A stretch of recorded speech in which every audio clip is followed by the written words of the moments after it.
बिस्मिल्लाहिर्रहमानिर्रहीम, अस्सलाम वालेकुम नाज़रीन। आप यूट्यूब चैनल देख रहे हैं, मैं इमरान खान हूँ। ईरान को बहुत मार पड़ रही है। ईरान के अंदर इतनी दवाई फैला दी है इसराइल ने और अमेरिका ने कि उसकी कोई मिसाल नहीं मिलती। इतनी बम्बारमेंट इन्होंने जिस तरह अफ़गानिस्तान पे की थी या जिस तरह इन्होंने इराक के ऊपर की है, उससे ज़्यादा बम्बारमेंट ईरान के ऊपर कर रहे हैं। लेकिन चेन ऑफ कमांड उनकी नहीं टूट रही और वो वापस जवाब दे रहे हैं। देखिए ना, जो ईरान ने ऑफिशियल स्टेटमेंट दिया, उन्होंने कहा जी अब तक जो हमने हथियार चलाए हैं ये 2010 से पहले वाले थे। ये ऑफिशियल स्टेटमेंट है उनका।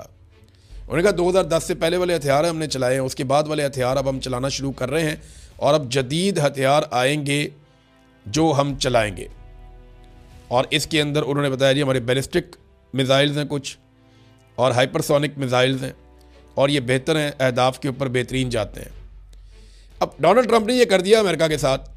ट्रंप के लिए दुआएं शुरू हो गई हैं अमेरिका में। वो एक वीडियो भी आई है जिसमें बहुत सारे ऐसे मजहबी टाइप के लोग खड़े हैं, औरतें और बंदे, वो डोनाल्ड ट्रंप के कंधों पे बाजुओं पे हाथ रख के तो उसके लिए दुआएं कर रहे हैं। तो अब मामला जो है ना वो दुआओं पे आ गया और अमेरिका की तरफ से बहुत सारे लोगों ने इसको मजहबी जंग बनाने की कोशिश की है। यानी इसराइल की जानिब से, अमेरिका की जानिब से वो इसको मजहबी जंग का रंग देना शुरू हो गए। देखिए ना, मामला शुरू हुआ था जी इनके पास ये वाले हथियार नहीं होने चाहिए, लेकिन ये दुनिया के लिए ख़तरा है, लेकिन ये एटम बम बना रहे। मामला कहां से शुरू हुआ था, अब मजहबी जंग पे आ गया। अगर तो आपने हथियार खत्म करने थे तो आप स्कूलों पे अटैक क्यों कर रहे हैं? और वो साबित हो चुका है कि स्कूल के ऊपर अटैक अमेरिका ने किया था, इसराइल ने नहीं किया था, जिसके ऊपर ईरान में बहुत गमो गुस्सा है। नाज़रीन, जो सैटेलाइट कंपनियां हैं बैनुल अक़वामी, उन पर भी दबाव डाला जा रहा है अमेरिका की जानिब से कि जो फुटेज है वो जारी ना करें, तस्वीर जारी ना करें, क्योंकि सैटेलाइट वाली तस्वीर जब आती हैं तो उनका कंपैरिजन करके पता कर लेते हैं लोग कि अमरीकी अड्डे कितने पहले थे और कितने अब हैं, यानी किस हालत में थे और अब किस हालत में। इनके रडार पहले किस हालत में थे, अब कैसे हैं। इनके कम्युनिकेशन सिस्टम पहले कैसे थे, अब कैसे हैं। तो सैटेलाइट तस्वीर बनाने वाली जो मुख्तलिफ कंपनीज़ हैं उनके ऊपर भी दबाव डाला जा रहा है कि आप फौरी तौर पर जारी ना करें। बेशक उसमें टाइम ले लें, 3-4 दिन के बाद जारी करें, लेकिन फौरी तौर पर जारी ना करें। इसराइल भी रोक रहा है कि इसराइल के अंदर जो तबाही और बर्बादी है, बहुत सारा मलबा वहाँ पे पड़ा हुआ है, उसकी कवरेज ना करे आलमी मीडिया, जबकि ईरान में ऐसा कुछ नहीं है। वो कहते हैं जी कर लें। और मैंने आपको पहले भी बताया था, मैं आपको फिर बता रहा हूँ कि इसराइली शहरी, ये 1 हफ्ते की लड़ाई है जिसके अंदर ज़हनी मरीज़ बनते जा रहे हैं। वो नीचे बंकर्स के अंदर हैं, वो नीचे सुरंगों के अंदर हैं, ज़ेर ज़मीन जो उनकी पनाहगाहें हैं उसके अंदर है, और वो ज़हनी मरीज़ बन रहे हैं। थोड़ी थोड़ी देर बाद धमाकों की आवाज़ें आती हैं, सारा दिन वहाँ सायरन बजते रहते हैं। तो वो ज़हनी कोफ्त का और बीमारियों का शिकार हो रहे हैं, एक तनाव का शिकार हो रहे हैं। जबकि ईरानी जिनकी इतनी सारी शहादतें हो गई, वो सड़कों पे फिर रहे हैं, इकट्ठे होकर एहतजाज करते हैं। वो एक जगह पे ईरानी एहतजाज करते हैं, वहाँ धमाके हुए और वो वहाँ से हिले भी नहीं।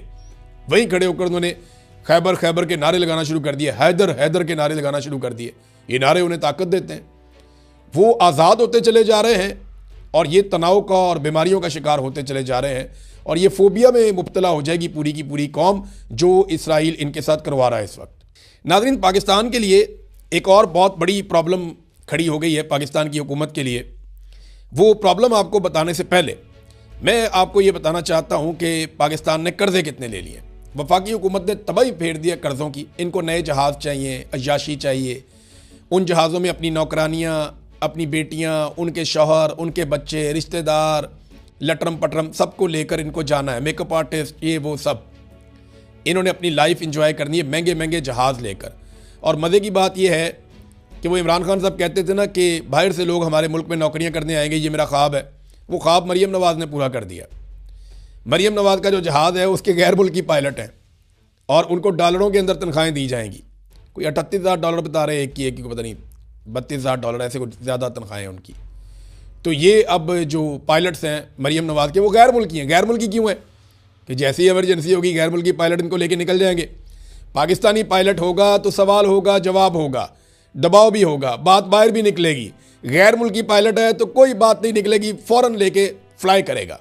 भागने की फुल तैयारी है इनकी। मैं अच्छी तरह समझ रहा हूँ सारे मामला जो हसीना वाजिद के साथ हुआ। इनको आइडिया है कि इनको एक दिन भागना पड़ेगा पाकिस्तान से, जिस दिन पाकिस्तानी खड़े हो गए। अब ज़रा कर्ज़ों वाले मामले पे आ जाएं कि अय्याशियाँ इनकी आप देख लें और कर्ज़े देख लें आप।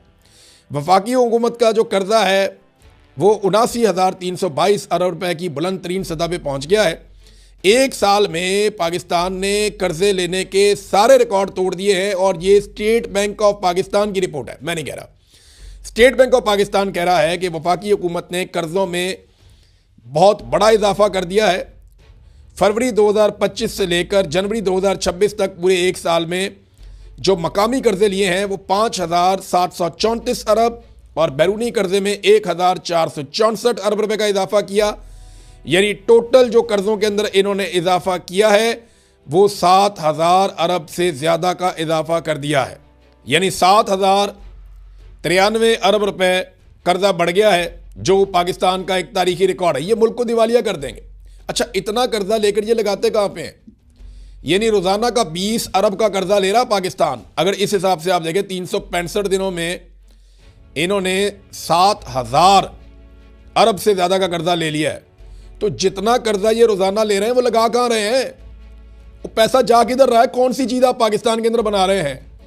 वो इतने पैसों में तो नया मुल्क बन जाता है, इतने पैसों में तो आवाम की किस्मत बदल जाती है। और आपने टके का काम नहीं किया अपने जहां ये पैसा कहीं जा रहा है, कहीं पे डंप हो रहा है जिसकी किसी को समझ नहीं आ रही। और ये पाकिस्तान की मईशत का बेड़ा गर्क कर रहे हैं। कोई आदमी सरमायाकारी करने को तैयार नहीं है। ये जाके कभी अफगानिस्तान से लड़ पड़ते हैं, कभी दहशतगर्दी लेकर आ जाते हैं, कभी अदालतों को कंट्रोल कर देते हैं। वो कॉमनवेल्थ की रिपोर्ट आई है ना, मैं पहले आपको वो पढ़ के सुनाता हूँ। ये एक और चीज़ में फंस गए। कॉमनवेल्थ यानी दौलत मुश्तरका, पाकिस्तान उसका रुकन है और ये इमदाद भी देते हैं पाकिस्तान को। ये पाकिस्तान के साथ तजारती मुआहदे जो हैं उनके अंदर भी मदद करते हैं बहुत सारी चीज़ों में। इन्होंने शहबाज शरीफ और इसहाक डार को तलब कर लिया आमराना तर्ज हुकूमत पर जवाब दो आकर, फौजी अदालतों के मामले पर, अदलिया की आज़ादी जो सलब की गई उस मामले पर, इजहार राय पर जो पाबंदियाँ लगाई गई हैं इस मामले पर, कानून की हुक्मरानी और दौलत मुश्तरका के चार्टर में दर्ज दीगर उसूलों की जो खिलाफ वर्जियाँ की जा रही हैं उस मामले पर, खसूसन जो हालिया आइनी तरामीम की गई हैं इन मामलात पर, सोशल मीडिया पे होने वाली गिरफ्तारियों पर, जबरी गुमशुदगियों पर और इमरान खान की मुसलसल कैद पर। डार साहब ने तो बहाना बना दिया कि जनाब ईरान की जंग लगी हुई मैं नहीं आ सकता। तो उन्होंने कहा जी पहले आप हमें खत लिखकर जवाब दें इन सारे सवालों का जो हमने आपको भिजवाया है। ये कर क्या सकते हैं? ये सरजनिश कर सकते हैं, तहकीकात करवा सकते हैं और पाकिस्तान की रुकनीत मुअत्तल भी कर सकते हैं। ये 2 मरतबा पाकिस्तान की रुकनीत पहले मुअत्तल हुई है। 1999 में जब मुशर्रफ ने मार्शल लॉ लगाया था और उसके बाद 2007 में जब मुशर्रफ ने इमरजेंसी लगाई थी तो पाकिस्तान की रुकनीत 2 मरतबा मुअत्तल हुई है। और अब कॉमनवेल्थ में पाकिस्तान की रुकनीत खतरे में पड़ सकती है अगर इन्होंने मुतमईन ना किया तो। कॉमनवेल्थ की सेक्रेटरी हैं शर्ली बोचवे, इन्होंने ये लेटर लिखा। इन्होंने कहा जवाब दें, अब इसमें पाकिस्तान को और नुकसान क्या हो सकता है? इमदाद की बंदिश हो सकती है, तजारती पाबंदियाँ लग सकती है पाकिस्तान के ऊपर। तो ये एक और मुसीबत में पाकिस्तान की हुकूमत फंस गई है अपनी हरकतों की वजह से, क्योंकि बाज तो इन्होंने आना नहीं है। खौफ इनको सिर्फ ये है कि इमरान खान बाहर आ गया तो पता नहीं आसिम मुनीर साहब के साथ क्या करेगा। तो आसिम मुनीर साहब अपने खौफ के बुत को नहीं तोड़ रहे और उसकी वजह से पूरा पाकिस्तान सफ़र कर रहा है। पाकिस्तान का इदारा और पाकिस्तान की अवाम इतनी दूर चले गए हैं, इतनी बड़ी खलीज पैदा हो गई है जो हम तसव्वुर भी नहीं कर सकते थे। और ये सिर्फ एक शख्स की जिद और अना की वजह से हुआ। अब तक के लिए इतना ही। अपना ख्याल रखिएगा, अपने चैनल का भी। अल्लाह हाफ़िज़।